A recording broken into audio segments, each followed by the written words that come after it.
जय माता रानी। आप और आपके पूरे परिवार पर माता रानी की कृपा सदा सर्वदा बनी रहे। हमारे हिंदू धर्म में नवरात्रि में अष्टमी और नवमी का बहुत ही महत्व होता है। इस दिन भक्त कन्या पूजन भी करते हैं। जाने इस साल अष्टमी व नवमी तिथि कब रहने वाली है। इस साल 2024 में शारदीय नवरात्रि 3 अक्टूबर 2024 से प्रारंभ हुए थे और 12 अक्टूबर 2024 को समाप्त हो जाएंगे।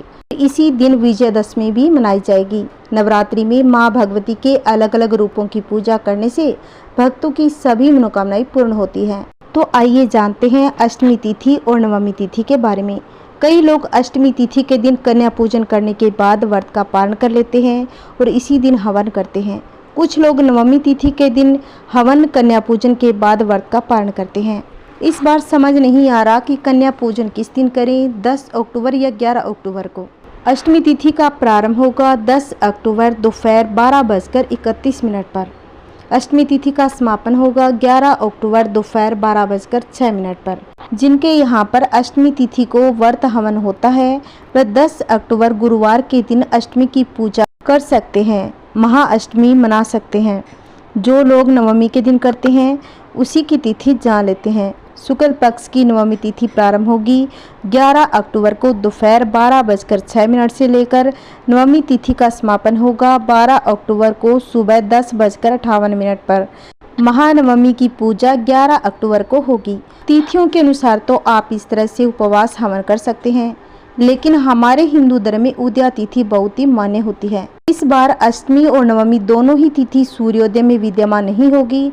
अष्टमी तिथि भी दोपहर के बाद 12:31 से शुरू होगी और नवमी तिथि भी दोपहर के बाद 12:06 से शुरू होगी। अगर आप अष्टमी तिथि का उदयकालीन तिथि के अनुसार ही व्रत पूजा करना चाहते हैं तो आप 11 तारीख को अष्टमी कन्या पूजन हवन कर सकते हैं, क्योंकि 12:06 के बाद नवमी तिथि लगेगी। 11 अक्टूबर को जो कन्या पूजन करते हैं उसका शुभ समय रहेगा 9 बजे से 10:30 तक। नवमी तिथि को पूजा करने वाले, कन्या पूजन करने वाले, हवन करने वाले को भी 11 अक्टूबर को ही करना होगा। इसी दिन दुर्गा महानवमी भी मनाई जाएगी। 11 अक्टूबर 2024 दोपहर 12:06 के बाद से नवमी तिथि प्रारंभ हो जाएगी। 12 बजे राहु काल भी समाप्त हो जाएगा, तो आप उसके बाद नवमी तिथि का कन्या पूजन कर सकते हैं।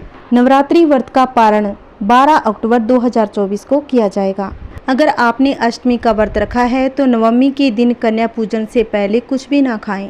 कन्या पूजन उन्हें विदा करने के बाद ही व्रत का विधिवत पारण करें। इससे माता रानी की कृपा बनी रहती है, उनका आशीर्वाद भी प्राप्त होता है। अगर आपने नवरात्रि के पूरे व्रत रखे हैं, कई लोग तो अष्टमी पर रात 12 बजते ही व्रत का पारण कर लेते हैं, जो कि करना गलत है। नवमी के दिन सुबह पूरी विधि विधान के साथ ही व्रत खत्म करें। इस दिन दुर्गा सप्तशती का पाठ करने के बाद पूरे विधि विधान के साथ हवन करें। कन्याओं को भोजन कराने के बाद ही इसका समापन करें। आइए अब जान लेते हैं कि कलश विसर्जन कब करें। 9 दिन के पूजन के बाद माता रानी की प्रतिमा या कलश का 10वें दिन दशहरा को विसर्जन का विधान है। विसर्जन से पहले विधि विधान से माता की पूजा और हवन किया जाता है। इसके बाद कलश को हिला दिया जाता है, फिर सुविधा के अनुसार पवित्र जलाशय में विसर्जित किया जाता है। इस दौरान 9 दिनों तक चढ़ाई गई पूरी सामग्री को विसर्जित करें। वही जो आपने घट स्थापना की है और बोए गए जौ के जवारे को परिवार में बांट देना चाहिए। इसमें कुछ जवारे तो तिजोरी में रखें, जिसमें आप सुआ नाल बांध करके आप तिजोरी में रख सकते हैं। इसके बाद भी कुछ जवारे बचते हैं तो इसे प्रवाहित कर दें, इससे आपको कोई दोष नहीं लगेगा। माता रानी की कृपा आप पर बनी रहेगी। बोलिए माता रानी की जय। आज की वीडियो में बस इतना ही। अगर आपको मेरी जानकारी अच्छी लगी है तो प्लीज़ इसे शेयर करें, लाइक करें और कमेंट में जय माता दी अवश्य लिखें। अगर आपने अभी तक मेरे चैनल को सब्सक्राइब नहीं किया है तो प्लीज़ मेरे इस चैनल को सब्सक्राइब करें, जिससे आपको आने वाली वीडियो की नोटिफिकेशन मिलती रहेगी। जय माता दी। ओम नमः शिवाय।